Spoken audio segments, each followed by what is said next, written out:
Sir film industry ज़बू हाली का शिकार है या तबाह हाली का? देखो ना, कराची में बन रही ना फिल्म, बना रहे वो कोई ना कोई। हमारे तो यहाँ बन ही कोई नहीं रही। सर कौन है जिम्मेदार इस फिल्म की तबाही का? हम खुद जिम्मेदार हैं। सिनेमाज ने भी बहुत बर्बादी की है फिल्म इंडस्ट्री की। पाकिस्तानी फिल्म को जब आपने प्रमोट ही करना बंद कर दिया तो आपको उससे इंसेंटिव कहाँ मिलेगा। भुट्टो से लेके और आज आपने शहबाज शरीफ साहब तक की हुक्मरानी देखी है, उस वक्त में और आज में आप क्या डिफरेंस देख रहे हैं? नून लीग का जो दौर है वो शोबिज में उसमें इंसेंटिव दिए गए हैं।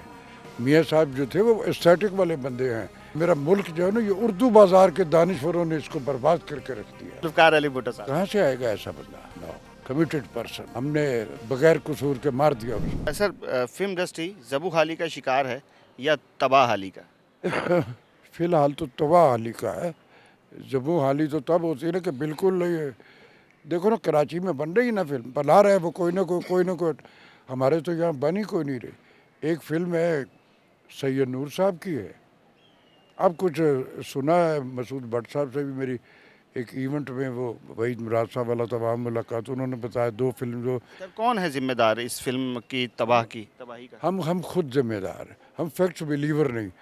जब क्रिएटिव एलिमेंट जो है वो ठेकेदारों के हाथ में आ जाए तो फिर तो एक आठ के मसाले से वैसे ही आउटपुट होगी ना, जैसे ये फ्लैट बनाने वाले करते हैं कि आया एक आठ के मसाले से बनाई फिल्म, गिरती है तो गिर जाए, मेरा तो बिक गया।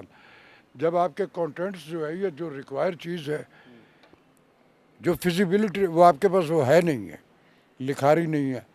बड़ी बात जब तक नहीं होगी, ना ड्रामा कोई देखेगा ना फिल्म देखेगा। बड़ी बात होगी तो वो सुनी जाएगी। हज़रत अली करमुल्लाह वजह का कौल है ये। माफ़ कीजिएगा।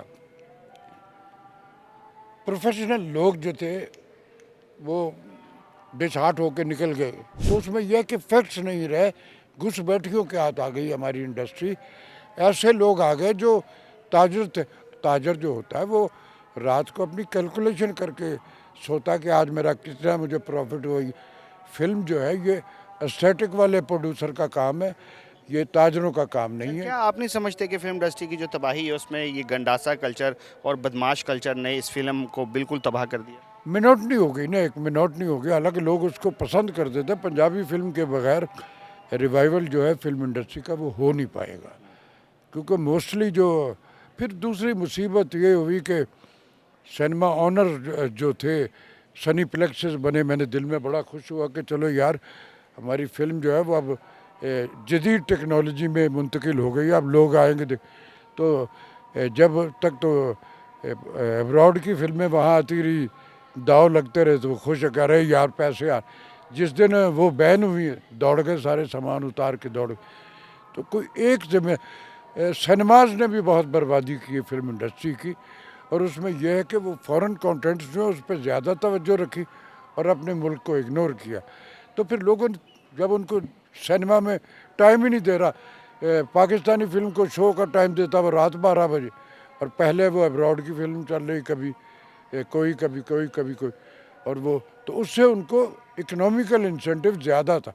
पाकिस्तानी फिल्म को जब आपने प्रमोट ही करना बंद कर दिया तो आपको उससे इंसेंटिव कहाँ मिलेगा। सर आपने भुट्टो से लेके और आज आपने शहबाज शरीफ साहब तक की हुक्मरानी देखी है, उस वक्त में और आज में आप क्या डिफरेंस देख रहे हैं?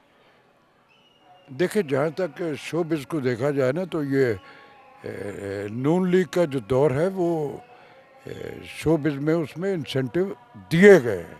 मियाँ साहब जो थे वो एस्थेटिक वाले बंदे हैं, बड़े वाले मियाँ साहब। उनके दौर में आर्टिस्टों की बड़ा, अब भी उनके लेगेसी में उस हवाले से है वो सारा कुछ। मुसीबत ये है कि हम ये मेरा मुल्क जो है ना, ये उर्दू बाज़ार के दानिशवरों ने इसको बर्बाद करके रख दिया है, बेड़े गर्क कर दिए हुए उन्होंने। अरे तुम कौन सा, फिर ये टेक्नोलॉजी जो आई है इसमें, जहाँ मेरे दिल में था कि चलो यार आ गई, हम किताबें ढूंढा करते थे, कभी फलां पता नहीं कैसे, इनको एक क्लिक पे सारी दुनिया इनके सामने आ जाए। मिस यूज़ करना शुरू कर दिया हमने उसमें। अब उसमें इस तरह की ऑप्शंस थी, लोगों को ये एतराज़ होता था कि जी देखें मुझ में स्किल और मुझे मौका नहीं मिल रहा। یار یہ تیرے گھر میں تیرے ہاتھ میں آ گیا, وہ موقع کر کے دکھانا. سر جی کیا کیا لوگوں نے. میں اب اختتام پہ جا رہا ہوں اور میں چند نام لوں گا اور آپ کے ذہن میں جو ہو جی وہ ایک مصرے میں وہ آپ بتا دیجیے گا. بلاول زرداری. بلاول اچھا کیوٹ سا بچہ ہے, ہمارے تو بچوں کی طرح. پیشنس اس کے ہے, ارادے جو وہ گفتگو کرتا ہے ابراڈ سے پڑھا ہوا ہے, گرومنگ. لیکن میرے حساب سے ابھی وہ بچہ ہے. ابھی وہ مریم نواز. مریم نواز نے جتنا, میں حیران ہوا ہوں جس قدر اس پنجاب میں جس ڈومینیشن سے اس نے یہ سارے کے سارا کچھ کیا. فزیکل دکھ رہا ہے نا. اب دیکھو کہ میں ان سے اگر نون لیگ اس پارٹی سے کنونس نہیں تو کیا میں کسی کے اچھے کام کو بھی نہیں گنوں. بہت اس نے بڑا وائڈ کام کیا, کر رہی ہے لوگوں کے لیے, عام لوگوں کے. اور پھر ہماری یہ جو ہمارے شہر جو ہے جس میں گزرنا سڑکوں پہ ہمارا عذاب تھا, اب آپ کو ہرڈل تو نہیں ہے نا. زرداری صاحب. زرداری صاحب تو بادشاہ آدمی ہے, اب ان کے بارے میں کیا کہہ سکتا ہوں. نواز شریف. نواز شریف صاحب نے اپنے ٹینور میں بے شمار کام کیا ہے, اس میں کوئی شک و شبہ نہیں ہے. لیکن اب ان کی سراؤنڈنگ میں کچھ اس طرح کا ہو گیا کہ اب وہ یا تو پھر انہوں نے کہہ دیا کہ چلو میں نے جو کرنا تھا اب تم سب کر کے دکھاؤ نا, یا تو وہ اللہ والے ہو گئے. ہی از اے نائس مین.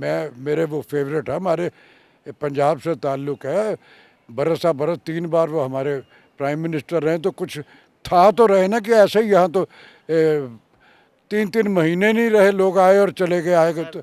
سر شہباز شریف صاحب. شہباز شریف صاحب ایک وہ جو کہتے ہیں نا کہ باس تو بہت اچھے ہیں, بہت اچھے ہیں, لیکن کبھی کبھی کچھ اس طرح کا ان سے وہ کچھ ہو جاتا ہے تو کہ ہمیں ہوتا ہے بس توقع نہیں ہوتی. ہاں کہ یار یہ کیا کہہ دیا انہوں نے. ایکٹنگ اچھی نہیں ہوتی. وہ اصل میں کبھی کبھی یا تو وہ بہت معصوم آدمی ہیں یا وہ بہت ہی کچھ کلیور ہے. کچھ اب معصوم مانے کلیور مانے. اب یہ تم خود کرو نا, اب اپنے کیلکولیشن. میں سر ذوالفقار علی بھٹو صاحب. کہاں سے آئے گا ایسا بندہ.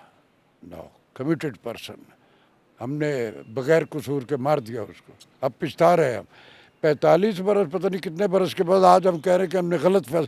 تو ارے یار اس لمحہ موجود میں صحیح فیصلے لو, یہ سب کچھ یہی رہ جانا, کوئی کچھ نہیں لے کے جائے گا. شیخ رشید.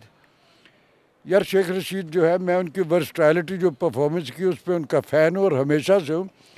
اچھے آدمی ہیں, بڑی کنٹریبیوشن ہے ان کی, اس میں بھی کوئی شک و شبہ نہیں ہے. لیکن آج کل وہ بیچارے بڑے ابتلا کے دور سے گزر رہے, اللہ بھی ان کو اپنی حفظ و امان میں رکھے. آخری عمران خان. عمران صاحب جب آئے تھے نا, پیسوں کی لالچ میں سمجھتا ہوں کہ اس کو زندگی میں رب نے اس قدر نوازا کہ وہ شاید اس کے اندر کہیں نہیں, نہ ہم نے دیکھی بھی نہیں. ورنہ جب ڈائیورس کا مسئلہ تھا تو جس قدر ان کے قوانین جو ہیں اس کے انگلینڈ کے, وہ اتنی بڑی رقم تھی کہ کچھ سن کے صرف بے ہوش ہو جائے گا, ہیں اتنے. لیکن جو کچھ انہوں نے یہاں کیا, جو ان کی آئیڈیالوجی کو ہی سے کنونس ہوئے نا لوگ کہ یہ ہے یار, ایسی بات تو کبھی کسی نے کی. میں ان سے بہت ان کو بہت اچھا. لیکن میرا ایک سوال ہے کہ خان صاحب جب آپ پرائم منسٹر تھے ہمارے, اللہ میاں نے آپ کو موقع دیا, آپ ہو بھی گئے, آپ جب آپ وہاں سے اس پرائم منسٹری سے ہٹے اور اس کے بعد آپ نے گلے اور شکوے شروع کر دیے کہ جی مجھے فلاں نے باجوہ صاحب نے یا فلاں نے یہ نہیں کرنے دیا. میں تو ایک عام آرٹسٹ ہوں اس ملک کا, مجھے جو سکرپٹ کنونسنگ نہیں ہوتا میں فلیٹ ریفیوز کرتا, میں نہیں کروں گا یہ. ارے یہ کیا ہے بھائی, میں نہیں کر. تو میرا صرف ایک سوال ہے جو باقی ادروائز ہی is a nice man, world champion اس ملک میں, اس نے اس دور میں ہم کو بنا دیا تھا جب یہ خواب و خیال ہوا. تو جب آپ اس وقت تو آپ بیٹھے رہے وہیں اپنے اس پرائم منسٹر ہاؤس, آپ نے اس وقت ریزائن کرنا تھا نا کہ یہ میں نہیں کر سکتا جو آپ مجھے زبردستی آپ نے کیوں نہیں کیا اس وقت. مجھے صرف ایک شکایت ہے, لمحہ موجود پہ آپ ڈیسیجن نہیں لیتے ہو اور بعد میں کتارسس میں ہوں آپ ہو کوئی بھی ہو, میں اس کو نہیں مانتا. بہت شکریہ ناظرین. آپ نے گفتگو سنی ہمارے سینئر اداکار راشد محمود صاحب کی, اور ہم نے ان کے گزرے ہوئے وقت سے لے کے آج تک شوبز انڈسٹری سے لے کے سیاست تک ہم نے آج ان سے گفتگو کی, کیونکہ راشد صاحب نے یہ زمانہ نہیں بلکہ وہ زمانہ بھی دیکھا ہے کہ جب جیالے ہوا کرتے تھے, مینز بھٹو صاحب کا وقت. گفتگو آپ کو کیسی لگی ہے؟ کمنٹ سیکشن آپ کے پاس ہے, اپنی رائے کا اظہار کیجئے, اور اپنے میزبان نوید رانا کو اجازت دیجئے کہ اپنا بہت سارا خیال رکھیں گے. اللہ حافظ و ناصر.